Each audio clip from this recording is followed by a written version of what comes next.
right, let's check out this moose. Oh yeah. Whoa.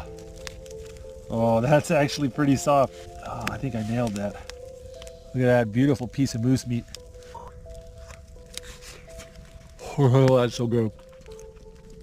Ah, moose ribs are good. Some barbecue sauce here. Oh, the barbecue sauce is mostly frozen.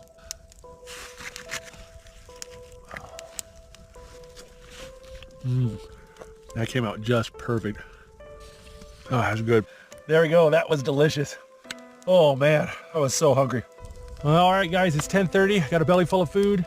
Got a roaring fire. Got firewood drying around the side of the fire, and my bed's pretty. I think the biggest problem is going to be my back. This is not comfy. It's better than sleeping on concrete, but only bare. I put my hip bone right on the balaclava to try to keep from hurting my hip.